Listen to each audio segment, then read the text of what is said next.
Firstly, thank you for the opportunity. It was a very warm welcome. Thank you all. Um, TBS is making a great effort in this regard. So let's begin with my topic. I am Gagana Rao. So as told, I'm doing my MTech in nanotechnology. Today, my topic is upon nanobiotechnology, current research and future prospects. So to begin with the introduction, whenever we begin any talk on nanotechnology, we start with this great man, Richard Feynman.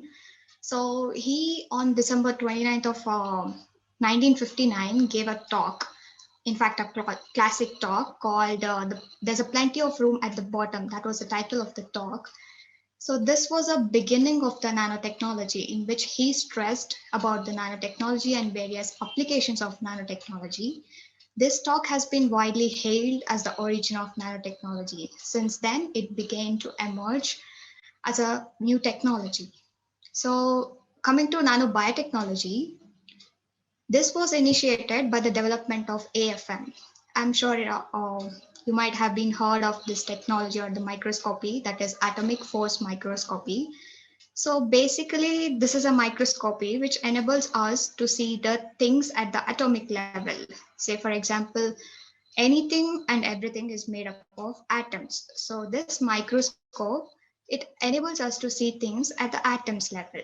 So with this, the nanobiotechnology began to evolve. So these are the three major classification to make you understand about the topic. So the first is macro level. Macro level is nothing but what we can see with our naked eyes. Say for example, a person, you can see it. It'll be approximately, we will be like at around 180 centimeter. We can see an apple or an ant. An ant can be of 5 centimeter approximately. The second category is micro level. So what a micro level deals with. So you can take a single strand of your hair and you can actually see it. So we can see these micro things at the level of naked eyes itself, but it'll be something that is very small compared to the macro things. So human hair, the diameter of it is 80,000 nanometer. So now you can actually imagine what 1 nanometer things might, you can imagine what it might look like. So obvious that we can't see that with our naked eyes because we have a limitation. We can only see things up to 10,000 nanometer. So E. coli, anybody who is of a biological background will be knowing this bacteria E. coli. So this is of typically 2000 nanometer. And coming to the nanoscale, which we are talking about, a typical example may be a cellulose. Cellulose is a molecule. This is in the plant cells. In fact, it is composed of plant cell wall is composed of cellulose nanofibrils. This cellulose gives the toughness, rigidness to the cell wall. So this cellulose is at the nano level. This is a natural example of a nanomaterial. It is at around 3 to 100 nanometer. Uh, Talking about the diameter of cellulose. Another classic example which I can state here is DNA. We all know that deoxyribonucleic acid. This is typically of around size 2 nanometer. So even smaller nanometer example is that hydrogen atom, single hydrogen atom, which is around 0.1 nanometer. So this is to give the brief idea at what level I'm talking about the technology. So we are basically talking the technology at the nano level. So this nanobiotechnology or bionanotechnology or nanobiology, these all term, this is an intersection or more correctly I can say what it is the hybrid field. These are composed of various other fields, like it involves nanotechnology as well as biology. So it is a hybrid field. So nanotechnology, what it is building of atoms or a molecule. The technology typically, deals with around 1 to 100 nanometer. It is a manipulation of individual atoms as well as molecules to build things. So what nanobiotechnology is? So it refers to ways that nanotechnology is used to create or fabricate the devices to study biological systems. So to make you understand, I can state an example. Say for example, using nanotechnology, there are various techniques in nanotechnology like lithography, etching, etc., etc., from where we can fabricate devices. So, nanobiotechnology, typical example of it may be a sensor, biosensors. So, using nanotechnology, we can build a device and maybe we can implant inside the body to check the glucose level. This might be a typical example of what nanobiotechnology can do. So, if this device is implanted inside the body, it will show whenever, say, for example, it is a biosensor for glucose. So, that biosensors will let us know when our glucose levels are varying. So, this is an example for what nanobiotechnology can do. At the right side of it, I'm showing you a typical TEM, that is transmission electron microscopy. So using these instruments, and these are the analytical tools, these are very important in while studying nanobiotechnology. Say for example, atomic force microscopy. I've told about this before. Electron microscopy is second category. So everybody might have heard of SEM and TEM, that is scanning electron microscopy and transmission electron microscopy. These enables us to see things at the very lower levels or the nano levels. Next comes STM, scanning tunneling microscopy, or the last category is MRI, that is magnetic resonance imaging. So all these are extremely important while studying nanobiotechnology. Here on the left side, I'm showing you the SEM image of a virus, and right side of it is a typical SEM image of a DNA. So you can see the chromosome structure here, 4 strands, and this is a SEM image of an virus. So now coming to the actual ongoing research in nanobiotechnology. So there are n number of research that are happening in this field, but majorly we can image a biological molecule for a medical diagnostic. So what it is?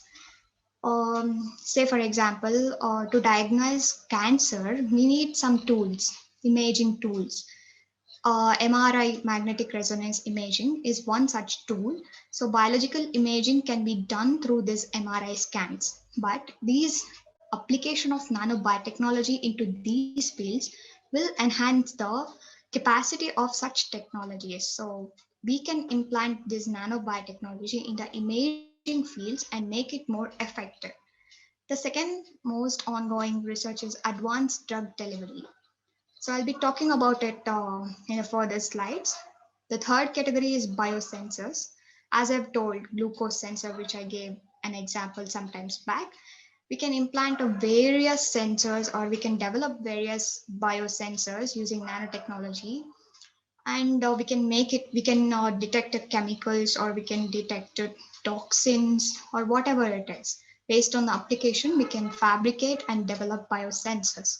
This is another important and interesting area of research. Next comes the regenerative medicines, so like bone regeneration or tissue regeneration, which is gaining much importance these days. Last but not least, that artificial tissue or organ making. So we all have heard of this. So using this nanobiotechnological approach, we can be able to raise our least resistant artificial such tissues, which are least which are more biocompatible and least resistant. So in this talk of mine, I'll be concentrating much upon the second application, that is advanced delivery systems. So this is a question. So scientists are continuously working towards the various type of nanoparticles. Nanoparticles, nothing but particles which are at around the scale of 1 to 100 nanometers. nanometer is nano material is 1 billionth of a meter. So at this level, they're working on a nanoparticles to use in nanomedicines. So basically, what is nanomedicine? Again, nanomedicine is an hybrid field which involves nanotechnology, medicine, as well as biology. So we are using the technologies which nanotechnology have, and we are implanting these, or we are using these technologies in the medicine to make the treatments or diagnostic or imaging or any of the things much better than the existing methodologies. So especially, cancers. We should talk about cancer because cancer is the leading cause of death. Lots and lots of people are dying. We all know that it is a major, or it is a second cause of cancer worldwide, and it is an epidemic. It is killing millions of people every year globally. So how can we improve the diagnostic or the imaging or the treatment of cancer? So this is where the nanomedicine comes into the picture. Nanomedicine is one emerging and an effective way to treat such fatal disease. Not only cancer, nanomedicine has application in various other diseases. I will speak about it in the upcoming slides. So let's talk about the chemotherapy and cancers and how nanobiotechnology can be used in these fields. So chemotherapy basically refers to the chemical treatments. So we are killing the cancer cells using the chemicals in the chemotherapy. Basically, it is an established procedure to kill the cancers. So we all have seen how effective chemotherapy is. But the major drawback is that while chemotherapy surely kills the cancer cells, but the limitation is that along with the normal cells, along with the cancer cells, it also kills the surrounding normal healthy tissues or the cells of the body. This is what makes the patient weaker and weaker. So this is a major hindrance to the effective technology such as chemotherapy is failing in this particular area. So this is the reason why targeted drug delivery approach are widely used nowadays in the recent times. So what we can do to improve this drawback? So chemotherapy drugs, instead of directly implanting it into the body, what we do is that we will encapsulate or conjugate this chemotherapy drugs, say for example, paclitaxel. We will incorporate this into a nano carrier or a nano vesicle, and we will target this into a particular site. So this is an alternative solution. It definitely reduces the harmful effect of chemotherapy because it only kills the cancer cells and not the other healthy surrounding tissues or the cells. So this way it is very effective. So incorporating this anti-cancer drug like paclitaxel into a nanoparticles or the nanovesicle. Typical example of a nanovesicle can be a dextron, a polymer. It can be a liposome. It can be anything which is at the nano level. It will bind to the drug and it will carry the drug to the particular site and deliver the drug and kill the cancer. So this is a mechanism. So it is not only has a potential to decrease the adverse effect of these cytotoxic effect, but in many cases, it also increases the accumulation of drug in the tumor vasculature. This exact phenomenon is termed as EPR, in fact, enhanced permeability and retention. So it enables the drug to retain and it enables the drug permeability in a specific region. So these are the advantage of implanting this nanobiotechnology into the cancer or a chemotherapy treatments.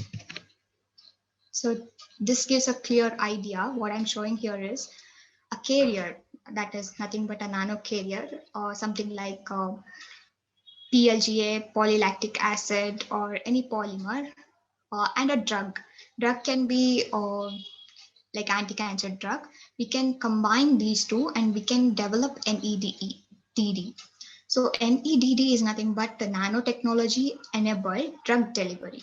So we can develop a molecule and we can target this molecule against a cancer cell. So here am I showing the picture of liposome. This is a liposome bilayer, the one layer of another layer, and inside of the liposome, the drugs which we want, say for example in case of cancer, anti-cancer drugs can be incorporated. These red particles are the anti-cancer drugs. We can incorporate these anti-cancer drug inside of a liposome, and these green molecule, whichever you are seeing here, these are the ligands. We can bind this, we can surface modify this liposome, and we can bind these ligands. So these ligands will find the receptor on, usually the ligands will find receptor in the cancer cells. So it will go and bind to the cancer cell and slowly deliver the drug, which is inside of this molecule, into the targeted site, and thus it is not harmful in any way for the normal tissues or the cells of the body. So this is a liposome, which is a nano drug vehicle. Surface proteins are targeted in here. This is a green region. So this is biocompatible. Why? Because even the cell membrane is lipid bilayer and the liposome is a lipid bilayer. So this is very biocompatible to human cells. It will specifically target certain molecules and bind to it. Nano drugs within which are protected during the travel. So once it is incorporated into the body, drugs are very protected inside of these vehicles. And when it reaches the target molecule, it will deliver the drug and kill the cancer cells. And also the nano drugs of different solubility properties are carried within the liposomes. So it is very hydrophobic. As you can see, you can either develop a hydrophobic or hydrophilic drug and you can incorporate it within the liposomes. Coming to the future scope. So these are this is the bar graph typically showing in what areas we can apply the nanobiotechnology methods or this targeted delivery approaches. So first, primarily being cancer treatment. These are the number of products or the application in the y-axis. These are the various diseases in the x-axis.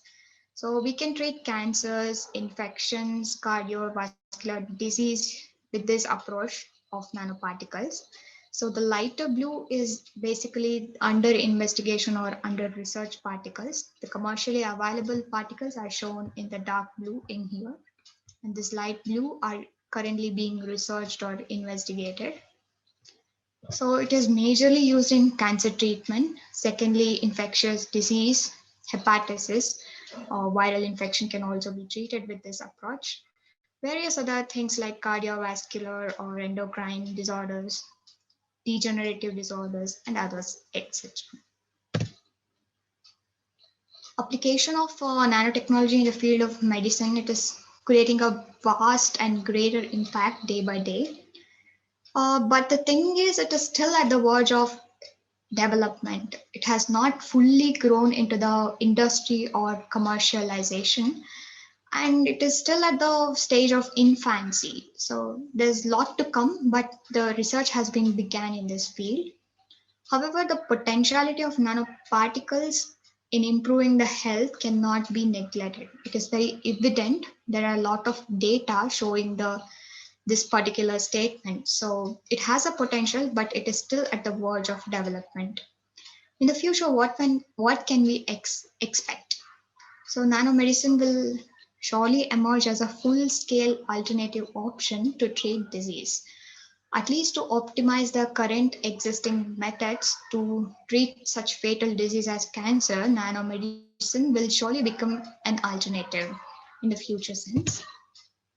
So in this slide, I'm showing you the nano robotics. Typically the pink or the silver thing is a nano robot. In future, this nano robotics or nanobots, this doesn't exist right now. Right now, it is a dream to a researcher. It is not there in the reality. But in the future, what can we expect is that we can develop such nano robots. In the left bottom image, you are seeing this RBC cell. This is an RBC cell. So this is silver thing is the nano robot. So we can direct this nano robot into the specific cell like RBC or any other specific things. And then we can deliver the drugs, or we can deliver the drug, or we can treat the impaired part of the cell, or we can do so much with these nano robots. In the top right corner also, you are seeing that same nano robots. It will be also useful in radiating the cancer cells and killing it. Nano robots can also be used for that specific purpose. It can directly go into the cancer cells, and it can deliver the drugs, or it can eradicate the cells and try to kill the cancer cells. So these are my references. With this, I will end my talk. Thank you very much.